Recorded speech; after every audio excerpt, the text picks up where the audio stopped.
गवानवा तोहरो सजनवा करी टेकअप हो। अरे जैबू गवानवा तोहरो सजनवा करी टेकअप हो। तोहर देखी न कइल मेकअप पहिले करी चेकअप हो।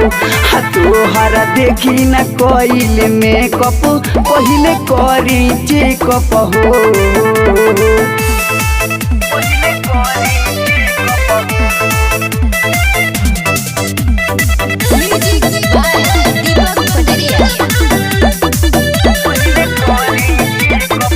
हसीले पैक जैबू तबे हमारी रोज घारा नाही तो देहिया में सटी ना दोबारा। हसीले पैक जैबू तबे हमारी रोज घारा नाही तो देहिया में सटी ना दोबारा। देखल सपनावा सभे यार मनावा कदी से टप हो। अरे देखल सपनावा सभे यार मनावा कदी से टप हो। तोहर देखी न कइल मेकअप पहिले करी चेकअप हो। तोहर देखी न कइल मेकअप पहिले करी चेकअप हो।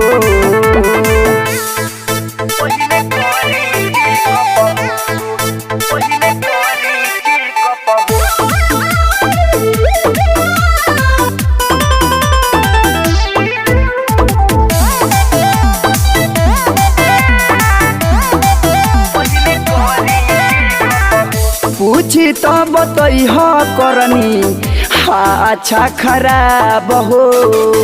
कब कब काका कइलू दी हो तू हिसाब हो।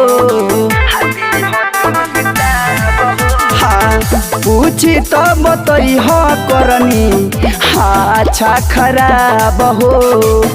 कब कब काका कइलू दी हो तू हिसाब हो। गुडू बाबा विशाल के नियन ली हो बेकअप हो। दिग्विजय दीवाना अमीर के नियन ली हो बेकअप हो।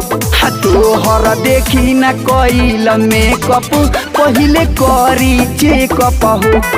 तोहर देखी न कइल मेकअप पहिले करी चेकअप हो। बचिए के रही है समझलू।